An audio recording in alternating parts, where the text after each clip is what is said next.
Today, I've gathered 5 chilling horror stories that will send shivers down your spine. From haunted bell towers to cursed forests and forgotten rituals, these tales will plunge you into the depths of fear and mystery. If you're ready to explore the dark and uncover the unknown, stay with me and don't forget to like and subscribe so you never miss another terrifying tale. Let's begin.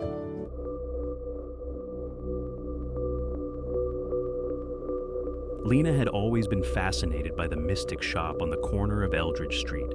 Its windows were covered with heavy velvet curtains, and the faded sign above the door read, "The Oracle's Veil, Answers Beyond." One stormy evening, curiosity got the better of her. She stepped inside, greeted by the scent of burning incense and the faint hum of whispered chants. The shelves were cluttered with strange objects, crystals, aged books, and small jars filled with unidentifiable substances. At the back of the room sat an elderly woman, her piercing eyes glinting under a tattered shawl. In front of her lay a blackened mirror, its surface dull and smeared, as though it absorbed rather than reflected light. "You've come to seek answers," the woman said without looking up, her voice raspy yet commanding. Lena hesitated. "How did you know?" "I see what the veil shows me," the mystic interrupted, gesturing to the mirror. "It reveals the future, but only to those who dare to look." Intrigued yet wary, Lena stepped closer. "What's the catch?" The woman's lips curled into a faint smile. "The future is not fixed, but once seen, it will cling to you, shaping every choice you make." Against her better judgment, Lena nodded. The mystic instructed her to sit and place the mirror before her. "Look deeply and ask your question," she whispered. The moment Lena's gaze met the glass, the room darkened and the mirror's surface rippled like water. Shadows twisted and swirled until an image emerged, a flickering scene of her standing in a dark forest, her face pale with fear. In the vision, a figure loomed behind her, its face obscured, but its intent unmistakably sinister. Lena jolted back, her heart racing. "What does it mean?" The mystic's face darkened. "You've drawn the attention of something that dwells beyond the veil." Before Lena could speak, the mirror fogged over, and faint, chilling whispers filled the air. Cliffhanger. The whispers formed a single, haunting phrase. "You cannot escape what's been seen." Lena stumbled out of the mystic shop, her heart pounding. The storm outside had intensified, rain slamming against the pavement as she hurried home. But the whispers from the mirror echoed in her mind, faint and unsettling. "You cannot escape what's been seen." Once home, she locked the door and turned on every light, desperate to shake the creeping dread. The vision had felt too real, her pale face, the dark forest, and the looming figure. She tried to rationalize it, but every time she closed her eyes, the image returned, sharper and more vivid. At midnight, the whispers began again. They didn't come from her mind this time. They came from the shadows in her room. Lena froze in bed as the faint sound of her name drifted through the air, soft but chilling. "Lena." She sat up, her breath shallow, her eyes darting around the room. The whispers grew louder, forming fragments of words. "Soon," "forest," "watch." Unable to bear it, Lena grabbed her phone and called her best friend Claire. "Claire, something's happening," she said, her voice trembling. "I went to that mystic shop and now—" A burst of static cut her off. Then, the voice on the other end wasn't Claire's. It was low, distorted, and unmistakably not human. "You've opened the veil," it rasped, "and now we see you." The call ended abruptly, leaving Lena in suffocating silence. Her phone screen flickered, then went black. Suddenly, the lights in her apartment dimmed, and the shadows in the corners deepened, shifting unnaturally. From the hallway, she heard a faint tapping sound, like fingers lightly brushing against the walls. Lena grabbed a kitchen knife and crept toward the sound, her pulse racing. As she rounded the corner, the tapping stopped, replaced by a deep, guttural breath. Cliffhanger. On the wall ahead of her, written in dripping black ink, were the words, "The forest awaits." The message on the wall sent chills down Lena's spine. The words, "The forest awaits," seemed to pulse, the black ink glistening like fresh blood. She stumbled back, her grip on the knife tightening. The air grew colder, and the whispers returned, louder now, overlapping and disjointed. "Run to the forest." or it will come to you. Lena's instinct screamed at her to leave, but where could she go? The dark forest from the vision loomed in her mind and the figure that waited there. No, she couldn't go. A sudden knock at her door shattered her thoughts. It was heavy and deliberate, each bang reverberating through her apartment. "Who's there?" she shouted, her voice cracking. Silence. Then, the voice from her phone call rasped from the other side of the door. "You've been seen." Lena's legs felt like lead, but she forced herself to move. She threw open the door, knife raised, but the hallway was empty. Only the sound of rain echoed through the building. She stepped back inside, her head spinning. Her phone buzzed on the counter, the screen flickering to life. Another text from an unknown number. "Follow the path." Before she could react, the lights in her apartment went out, plunging her into darkness. A faint light glowed from her bedroom, and she crept toward it, her heart hammering. On her nightstand, the blackened mirror from the mystic shop lay waiting. She hadn't brought it home. Its surface rippled, revealing the dark forest once again. But this time, the figure in the vision turned its head, its hollow eyes staring directly at her. "Come," it whispered.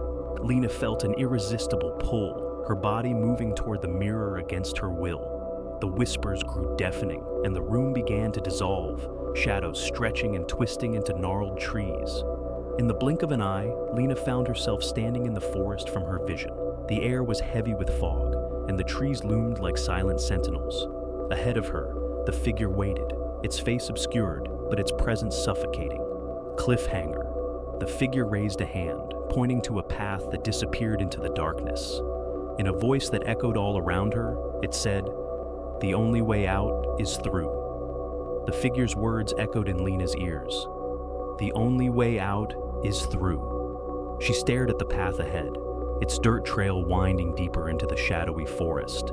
Every instinct screamed for her to turn back, but behind her, the trees closed in like a wall, sealing her in. The figure stood motionless, its face obscured, yet Lena felt its hollow gaze pierce through her. The whispers in the air were relentless now, rising and falling like a sinister chant. "Through, through, through." Gripping the knife tightly, she stepped onto the path, her breath shallow and uneven. The trees around her seemed alive, their gnarled branches stretching toward her like grasping hands.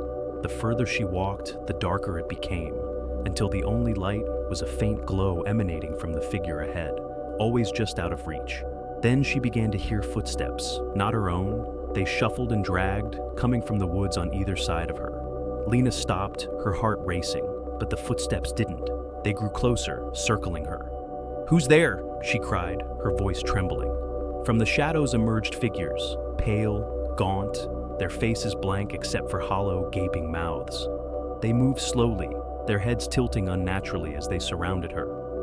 "You walk our path now," one of them rasped, its voice a chilling echo. Lena backed away, nearly stumbling, but the figures only closed in tighter. The whispers in the air turned to laughter, low, guttural, and mocking. She turned to the figure leading her and screamed, "What do you want from me?" The figure raised its hand, and the pale creature stopped. In a voice that was deep and resonant, it spoke, "You sought the truth. Now you will carry it." Before Lena could react, the figure's face became clear, a twisted reflection of her own, its eyes hollow and lifeless. The mirror had shown her future, and now she stood face to face with her inevitable fate. The ground beneath her gave way, and she plunged into darkness, the whispers consuming her. When she opened her eyes, she was back in the mystic shop, but everything was wrong. The shelves were empty, the air thick with dust, and the blackened mirror lay shattered at her feet. Cliffhanger. As she looked around, her reflection appeared in the fragments of the mirror, her face now twisted and hollow, her lips moving silently as the whispers began again. "Another takes your place, but the veil remains."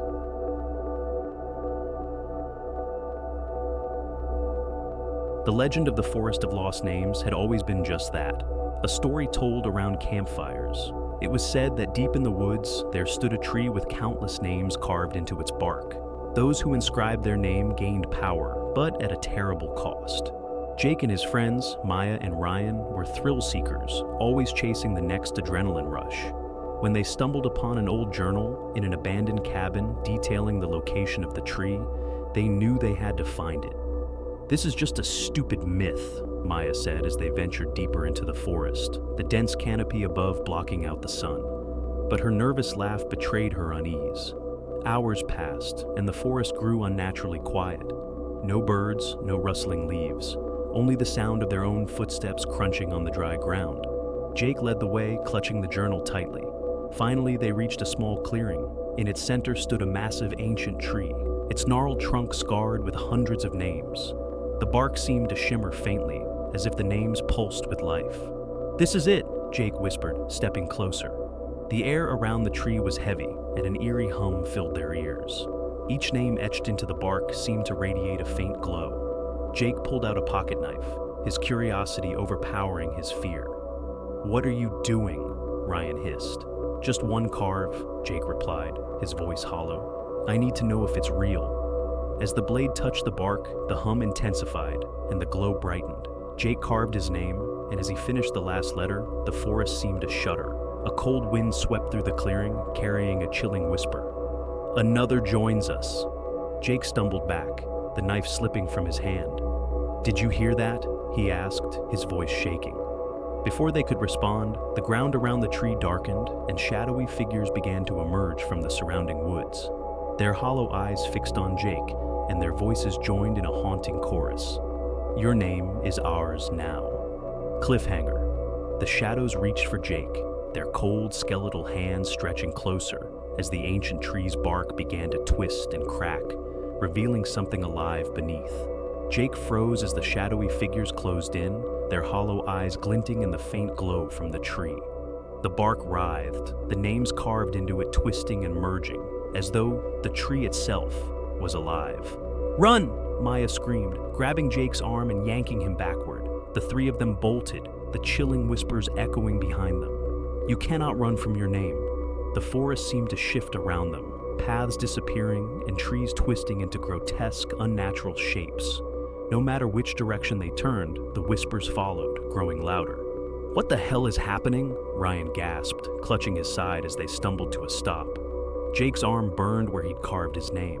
Pulling back his sleeve, he saw faint, glowing letters etched into his skin. Jake Carter. The same hum from the tree now emanated from his arm. "It's marking me," Jake whispered, his voice trembling. I think I'm bound to it." Maya's eyes widened. "We have to find a way to break it." Suddenly, the whispers coalesced into a single guttural voice, reverberating through the air. Only the roots know the truth. The ground beneath their feet began to crack, and dark, twisted roots burst through the soil, writhing like snakes. One wrapped around Jake's ankle, dragging him back toward the tree. "Help me!" he shouted, clawing at the dirt. Ryan and Maya grabbed his arms, pulling with all their strength. The roots tightened their grip, and Jake's screams mingled with the sinister laughter of the shadows. With a desperate cry, Maya grabbed the fallen pocket knife and slashed at the root. It recoiled with an ear-piercing shriek, releasing Jake, but the glowing name on his arm burned brighter, pulsing with each beat of his heart. "We need to get back to the tree," Jake panted, his voice ragged. "The roots, they're pulling me towards something." "That's insane!" Ryan snapped. "The tree is the problem." "Or the solution," Jake said, his face pale but resolute. "We have to find out what's beneath it." Cliffhanger. As they turned back toward the clearing, the figures in the shadows began to chant, their voices rising in unison. "The roots will claim what is theirs." The ground trembled, and a dark, gaping hole opened at the base of the tree. The dark hole at the base of the tree yawned like a hungry mouth, its edges lined with writhing roots. From within, a deep rhythmic thrum echoed, resonating through the air like a heartbeat. "We can't go in there," Maya said, her voice barely a whisper, eyes locked on the shadowy figures circling the clearing. "We don't have a choice," Jake said, clutching his burning arm. The glowing letters on his skin pulsed in time with the thrum. "It's pulling me. If I don't face it, I'll be dragged in anyway." Ryan hesitated, then nodded grimly. "Let's do this, together." The three of them edged toward the hole. The shadowy figures didn't move, their hollow eyes watching as if waiting. Jake led the way, sliding into the gaping darkness. The air inside was cold and damp, carrying the sharp scent of decay. Their flashlights barely penetrated the oppressive blackness, illuminating gnarled roots that twisted along the walls like veins. The deeper they descended, the louder the thrum grew. Faint whispers accompanied it, each word clawing at their sanity. Names are life, roots are memory, the forest remembers all. The tunnel opened into a vast underground chamber, its center dominated by a massive, pulsating root system. At its core was a figure, a skeletal being entangled in the roots, its elongated limbs bound by tendrils that seemed to merge with its decaying flesh. Jake's breath caught. "Is that the first one?" The figure's head jerked toward them, and its hollow eyes flared with a sickly green light. Its voice echoed in their minds. "All who carve their names feed the forest. Your life becomes its memory." Maya stepped forward, her voice shaking. "How do we stop this?" The figure grinned, its teeth sharp and blackened. "One must take my place. Carve your name on the final root, and the forest will release its hold. But choose wisely. There is no return." Jake's glowing arm burned hotter, the letters shifting and twisting as though urging him forward. He turned to Maya and Ryan, his face pale. "If I do this, will it end for you both?" The figure hissed, its grin widening. "For them, yes. For you, eternity." Cliffhanger. The chamber began to shake, the roots tightening their grip around the figure as it rasped. "Decide quickly, before the forest takes you all." The chamber trembled, the pulsing roots tightening around the skeletal figure as its hollow eyes bored into Jake. The whispers in the air became a deafening chant. "One must stay. One must stay." Jake clenched his fists, his arm burning like fire. The glowing letters of his name flickered wildly, as if alive. "If I carve my name on the root, this ends for you both," he said, his voice steady despite the fear in his eyes. "No," Maya cried, grabbing his arm. "There has to be another way." Ryan shook his head, his jaw tight. "We don't have time. Look around." The roots slithered closer, wrapping around their ankles, their cold touch sending chills through their bodies. The skeletal figure laughed, a hollow, grating sound. "The forest demands its sacrifice. Choose or be consumed." Jake stepped toward the massive central root, knife trembling in his hand. The closer he got, the more the whispers turned into screams, as if the forest itself resisted him. He raised the blade, but Maya grabbed his shoulder. "We do this together," she said firmly. Before Jake could stop her, she took the knife and pressed it into her palm, carving a line of her own blood across the glowing letters on his arm. The light dimmed, and the roots recoiled momentarily, as if confused. The skeletal figure screeched, its voice reverberating through the chamber. "You defy the forest's will!" Jake snatched the knife back and turned to the root. With a deep breath, he slashed his name across its surface. The chamber erupted in a blinding green light, the roots thrashing violently as the skeletal figure let out a guttural roar. The ground beneath them cracked, and the forest's heartbeat faltered. The shadowy figures in the clearing above shrieked, dissolving into wisps of smoke. The trembling stopped, and the chamber fell silent. The pulsating root system began to wither, its glow fading to darkness. The skeletal figure slumped, its hollow eyes extinguished. Jake, Maya, and Ryan stood in stunned silence as the oppressive weight lifted from the air. Jake's arm no longer burned, the glowing letters now faint scars. "It's over," Ryan said, his voice barely audible. But as they turned to leave, the faint sound of a name being whispered drifted through the still air. "Maya." Cliffhanger. Maya froze, her eyes widening as she looked at her arm. Faint, glowing letters began to etch themselves into her skin. Maya Collins. The forest had chosen its next name. Got it. I'll write the Midnight Lantern in 4 suspenseful and chilling parts. Let me know when you're ready for the first part, and I'll send it right away.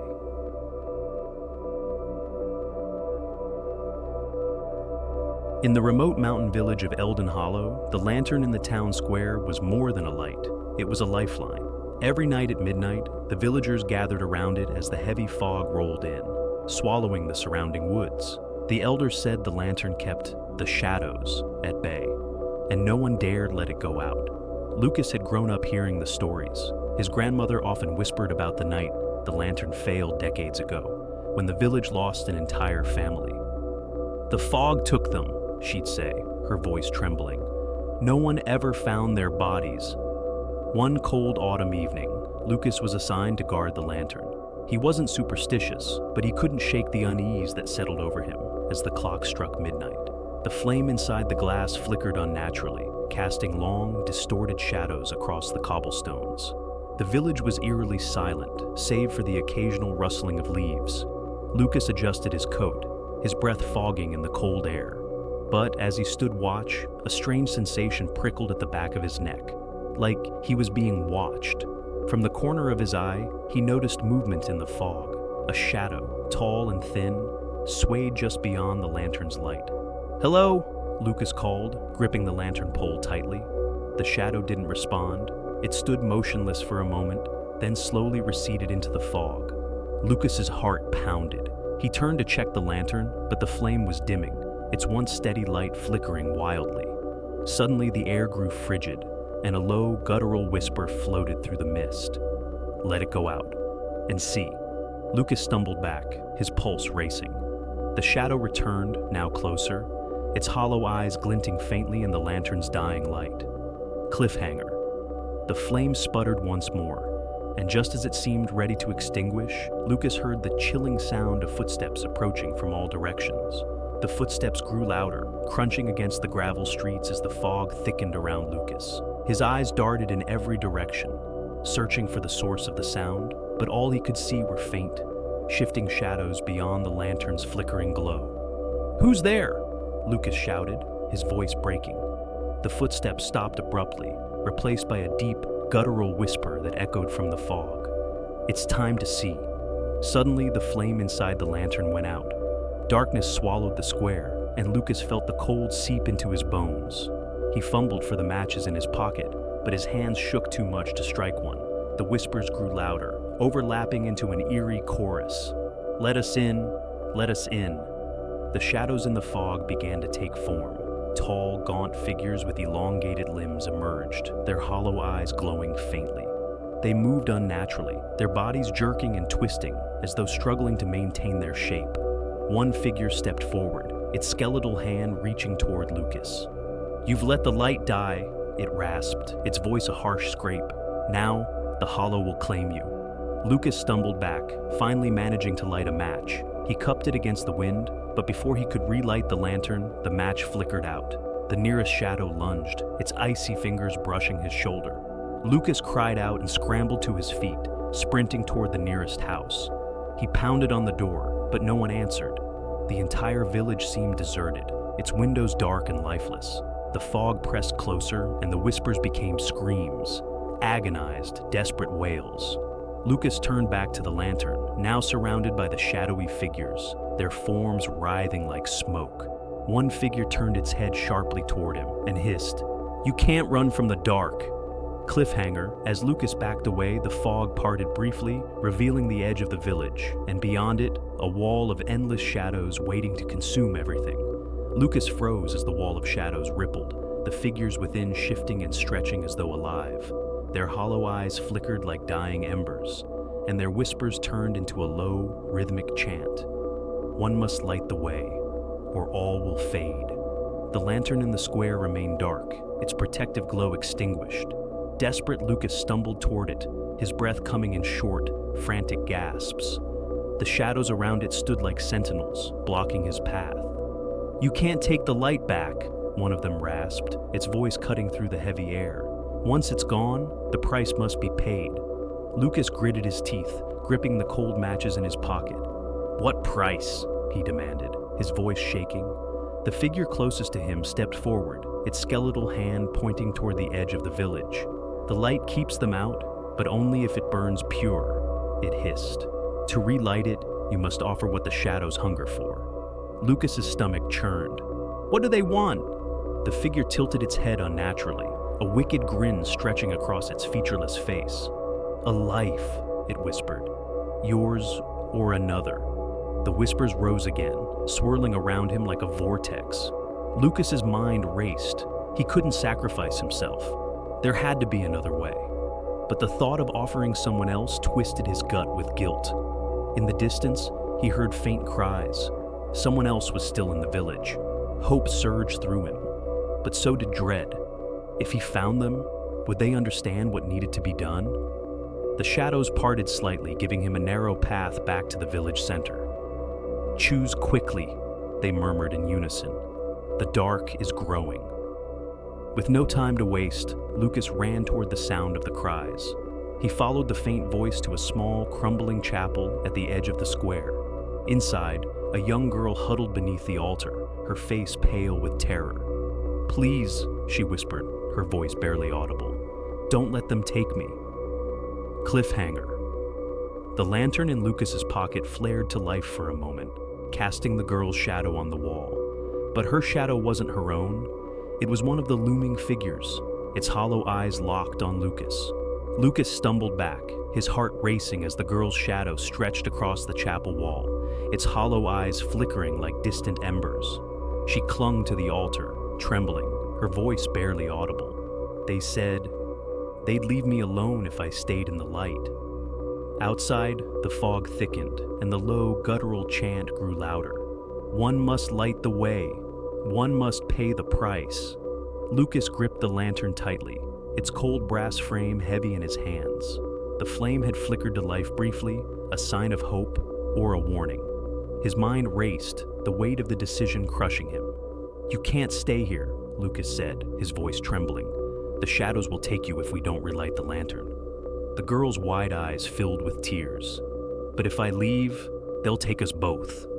The shadows outside pressed closer, their skeletal forms circling the chapel like vultures. One stepped forward, its voice cutting through the air like a blade. "Choose, keeper. Light demands sacrifice."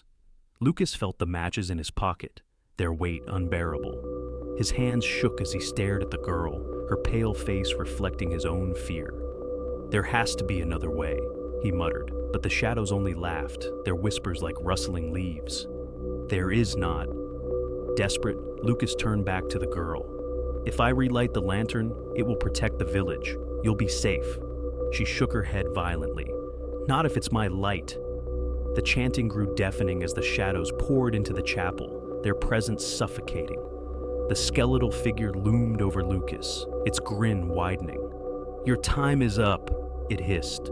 Lucas clenched his fists, his resolve hardening. "Take me," he said, stepping forward. The shadows froze, their hollow eyes flickering with approval. "A willing keeper," they rasped. "The flame will burn once more."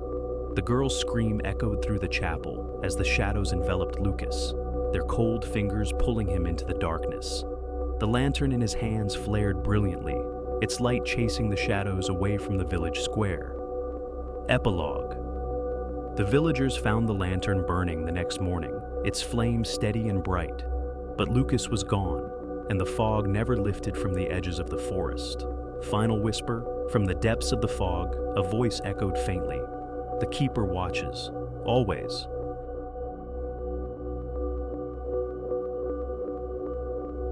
Ethan awoke with a pounding headache and a bitter taste in his mouth. The last thing he remembered was hiking in the woods, drawn by rumors of an ancient ruin hidden deep within the forest. Now, he found himself lying on cold, cracked stone, surrounded by darkness. A faint light glowed from above, illuminating 7 concentric circles etched into the floor beneath him. The lines pulsed faintly, almost alive, their glow a sickly green. Ethan stood, his legs trembling, and tried to piece together how he'd ended up here. The room was vast, its walls adorned with intricate carvings of monstrous figures and twisted, unnatural shapes. Each depicted scenes of torment, figures trapped, clawing at unseen barriers, their faces frozen in silent screams. At the center of the 7th circle stood a stone pedestal with a single, unlit candle. Ethan felt an overwhelming compulsion to approach it. As he stepped forward, the light in the circles brightened, and a deep rumbling voice echoed through the chamber. "The first test begins. Only through the 7 may you find freedom." Ethan froze, his breath catching in his throat. "Who's there?" he called, his voice echoing. The voice ignored his question, continuing, "Each circle holds a truth. Face your fears or be claimed by the darkness.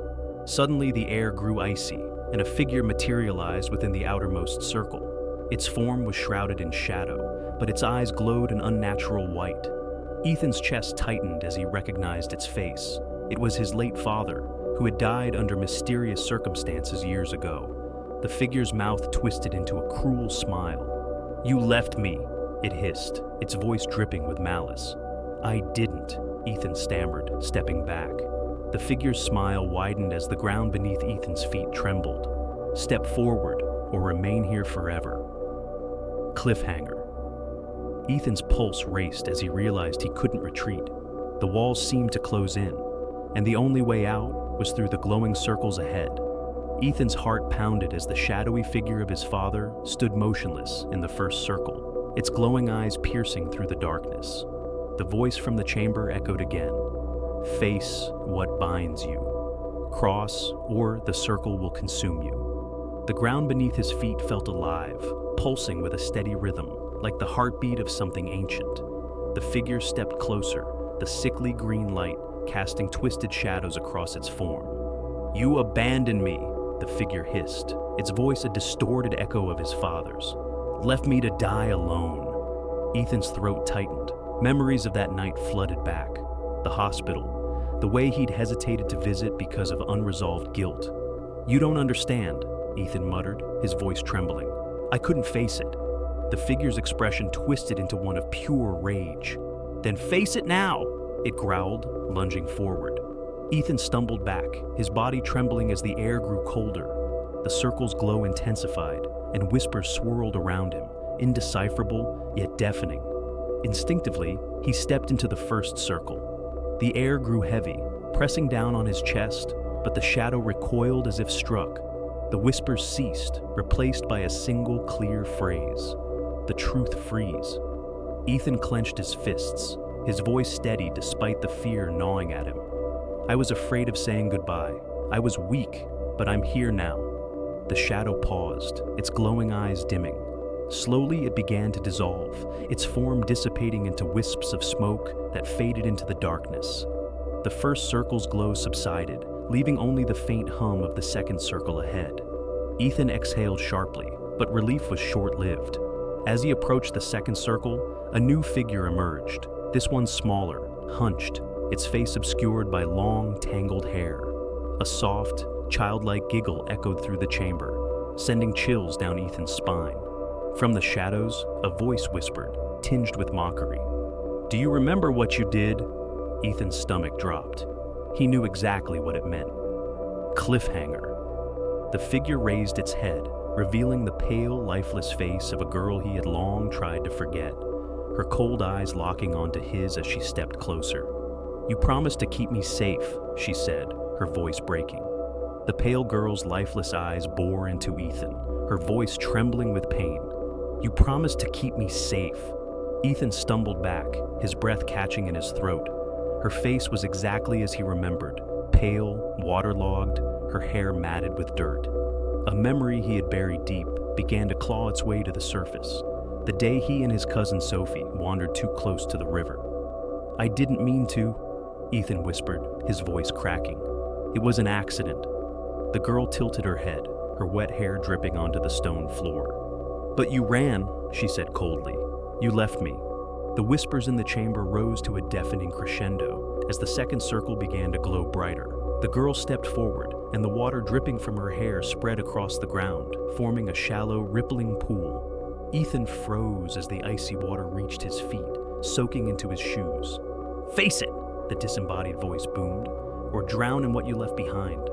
Ethan felt the ground beneath him shift, the pool deepening. The water lapped at his ankles, then his knees, rising faster with each second. The girl's form remained still, her voice growing louder, angrier. "You left me to die! I couldn't save you!" Ethan shouted, his voice raw. "I was just a kid!" The water surged to his chest, and cold hands shot out from beneath its surface, grabbing at his arms and legs. Ethan gasped, struggling against their grip as the water pulled him under. His lungs burned, and his vision blurred as Sophie's voice echoed around him. "You left me, Ethan. You left me." With a desperate surge of strength, Ethan broke the surface, gasping for air. His voice cracked as he shouted into the void. "I'm sorry!" I was scared, but I never forgot you. The hands released him, and the water began to recede. The girl's form flickered like a dying flame, her expression softening for a brief moment before she dissolved into the air. The second circle dimmed, leaving Ethan soaked and shivering. The third circle ahead began to glow, and a low growl rumbled from the darkness. Cliffhanger. Ethan turned toward the sound, his blood running cold as a massive, shadowy beast emerged, its eyes burning with hatred. The chamber trembled as it growled, "You can't outrun what hunts you." Ethan stared, frozen, as the massive, shadowy beast emerged from the third circle. Its body was a grotesque fusion of smoke and sinew, its glowing eyes fixed on him with a burning intensity. Each step it took shook the chamber, its deep growl reverberating through the air like a death knell. "You can't outrun what hunts you," the voice boomed, the beast's growl growing louder. Ethan's legs felt like lead, his instincts screaming at him to flee, but there was nowhere to go. The beast lunged, its claws swiping inches from his face as he dove out of the way. "You've always run," the voice taunted. "From guilt, from fear, from the truth." Ethan scrambled to his feet, his heart racing. "What do you want from me?" he shouted, his voice echoing through the chamber. The beast stalked him, circling slowly. "You know what you must do," it growled, its voice like gravel. Ethan's mind raced, memories flashing like lightning. Times he had avoided confrontation, turned away from his mistakes, and let fear dictate his choices. His breathing steadied as realization dawned. "I'm done running," he said, his voice low but resolute. The beast stopped, its burning eyes narrowing. "Prove it," the voice hissed. Ethan stepped toward the beast, his legs shaking but determined. "You're a part of me," he said, meeting its eyes. "My fear, my guilt. I won't let you control me anymore." The beast growled, its form shifting and writhing as it lunged again. But this time, Ethan didn't move. He stood his ground, raising his hands. "I'm not afraid of you." The beast's claws stopped inches from his chest, and its body began to dissolve, black smoke curling upward into the air. The third circle dimmed, and the chamber fell silent. But Ethan's relief was short-lived. The remaining 4 circles began to glow simultaneously, their light merging into a blinding pillar that shot up toward the ceiling. A low, mechanical hum filled the air, and the voice returned, deeper and more menacing than before. "The final circle reveals the truth. Face it, or be lost forever." The light faded, and at the center of the 7th circle stood a reflection of Ethan, an identical figure, except its face was expressionless, its eyes lifeless. Cliffhanger, the reflection stepped forward, its hollow voice echoing, "I am who you've become. Now, show me who you truly are."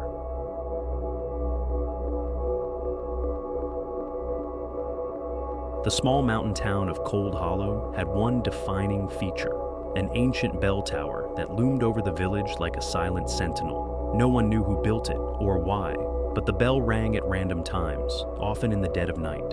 The townsfolk said it was a warning, a signal that something or someone had crossed the threshold between the living and the dead. No one dared investigate the tower, except for Henry. He was an outsider, a journalist looking for a story to make his name. "A haunted bell tower? This'll be gold," he had scoffed when the locals warned him. Henry arrived late in the afternoon, his camera and notebook in hand. The bell tower stood on a rocky hill, its crumbling stone walls covered in creeping vines. The closer he got, the heavier the air felt, thick with an unnatural stillness. The large wooden door creaked as he pushed it open, revealing a spiral staircase winding upward into darkness. Each step groaned under his weight, and the sound of his breath echoed off the cold stone walls. At the top, the bell hung like a massive rusted relic, its surface scarred with deep grooves that looked almost like claw marks. Henry set up his camera, noting the strange carvings along the tower's interior, symbols he couldn't decipher. As the sun dipped below the horizon, the bell tolled. Once. The sound was deafening, vibrating through the walls and into Henry's chest. But no one else was there. The rope that should have been used to ring the bell hung limp, untouched. Henry's camera flickered and died, and a cold wind swept through the tower, carrying with it a faint, chilling whisper. The bell tolls for the chosen. Goosebumps rose on his arms as he turned to leave, but the door slammed shut with a force that shook the tower. The room darkened, and from the shadows, faint footsteps echoed. Cliffhanger. Henry spun around, his flashlight beam trembling as a figure emerged from the darkness. A gaunt man with hollow eyes, clutching the frayed end of the bell rope. "You're too late," the man rasped. "The toll has already begun." Henry stumbled backward, his flashlight shaking as the gaunt man stepped closer. His face was pale and weathered, his eyes sunken and lifeless. The frayed end of the bell rope dangled from his bony hands like a noose. "Who are you?" Henry demanded, his voice unsteady. The man tilted his head, a faint smirk tugging at his cracked lips. "The bell tolls for those who must answer," he said, his voice a raspy whisper. "And tonight, it tolled for you." Henry's pulse quickened. "This is a joke, right? Some local prank to scare me off?" The man's grin widened, revealing jagged yellowed teeth. "Do you hear them?" "Hear what?" Henry asked, but the question was cut short by a faint sound. Whispers, growing louder and more insistent, as though coming from the cracks in the walls. The whispers overlapped, forming an eerie chant. One toll for the living, one for the lost. Henry's flashlight flickered, and the carvings on the walls seemed to shift, their symbols rearranging into grotesque faces, all staring at him with hollow, accusing eyes. The gaunt man raised his hand, pointing to the bell. "Each toll calls forth the forgotten. You woke them." Henry's stomach churned as the whispers turned to anguished cries, filling the tower with a cacophony of despair. Shadows pooled at the edges of the room, coalescing into ghostly forms, men, women, and children, their faces twisted in eternal grief. "Why me?" Henry choked out, his back pressed against the cold stone wall. The man's voice dropped, almost a growl. "The bell chooses, and now you bear its burden." Henry's flashlight gave out completely, plunging the room into darkness. In the dim glow of the moonlight filtering through the cracks, he saw the ghostly forms closing in. Cliffhanger. A cold hand gripped his shoulder, and the gaunt man leaned in close, his hollow eyes gleaming. "There's no running now. You've taken the first toll. Will you survive the next?" Henry's breath caught as the cold grip on his shoulder tightened. The gaunt man's hollow eyes bored into him, unblinking. Around them, the ghostly figures moved closer, their faint outlines flickering like dying flames. "You must finish what you've started," the man rasped. Henry yanked free and stumbled toward the bell, his heart pounding. "What do you mean? I didn't start anything." The man gestured toward the bell, his skeletal hand trembling. "The toll binds you now. Each ring awakens the forgotten, and they demand release. Their stories, their pain, you must bear them." The ghostly forms wailed, their voices filled with anguish. One stepped forward, a woman with hollow, tear-streaked eyes and a deep gash across her throat. Her voice was a whisper carried by the chilling wind. "I was silenced, my name erased. Let me speak," she pleaded, her hand outstretched. Henry backed away, shaking his head. "I don't understand. What do you want from me?" The gaunt man's expression darkened. "You must ring the bell again. Each toll will bring a soul to the light, or drag you deeper into the dark." "No," Henry shouted. "I won't do it." The shadows around him thickened, and the tower trembled as the ghostly forms cried out in unison. "Ring the bell, or be lost among us." The air grew heavier, pressing against his chest. Henry's vision blurred, and his mind filled with fragmented images. People lost in darkness, wandering endlessly, their faces contorted with despair. The man shoved the frayed rope into Henry's hands, his voice cold and commanding. "Ring it, or join them." With no way out, Henry gripped the rope and pulled. The bell let out a deafening toll, shaking the entire tower. The ghostly figures wailed, their forms flickering violently. But, as the sound faded, the shadows didn't retreat. Instead, the room grew darker, and a deep, guttural voice echoed from the bell. "One toll awakens, the second toll binds." Henry's hands trembled. What does that mean?" Cliffhanger. The gaunt man smiled darkly as the tower walls began to crack, revealing an endless void beyond. "It means you're next." The tower shook violently as the void beyond the cracked walls pulsed with a deep, unnatural hum. The gaunt man's smile widened as he stepped back, his skeletal form blurring at the edges. "The bell has chosen you," he whispered. "There is no escape."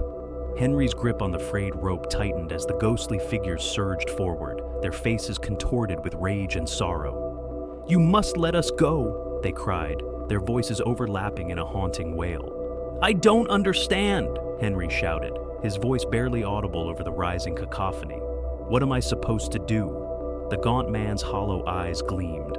"The final toll will decide," he rasped. "Either you take the burden, or the tower takes you." Henry's mind raced, every instinct screaming at him to flee, but the tower's walls seemed to close in, trapping him. The shadows writhed, and the ghostly forms reached for him with icy, translucent hands. "You must release them," the man said, his voice echoing ominously. "Pull the rope and take their pain, their memories, their torment, or become one of them." The bell loomed above, its massive form radiating an oppressive energy. Henry's hands shook as he stared at the rope. The whispers of the dead grew louder, their pleas stabbing at his conscience. "Free us, or join us." With a deep breath, Henry closed his eyes and pulled the rope. The bell tolled one final time, the sound deafening, reverberating through the tower and into the void. The ghostly figures screamed, their forms dissolving into streams of light that spiraled upward, disappearing into the cracked walls. For a moment, everything was silent. Then, the gaunt man turned to Henry, his grin fading. "The burden is yours now," he said, his voice hollow. "The bell will call again." Before Henry could respond, the man's form disintegrated into ash, swept away by an unseen wind. The cracks in the walls sealed, and the tower grew eerily still. Henry stumbled to his knees, the rope slipping from his hands. On his chest, faint marks began to form. Names, hundreds of them, etched into his skin like scars. The next morning, the villagers found the tower silent, the bell still. But Henry was gone, and the only sound was a faint tolling in the distance. Final whisper. From the top of the bell tower, a shadowy figure stood watch, clutching the rope as the bell swayed gently in the wind. "The bell ringer remains," it whispered, "until the next toll."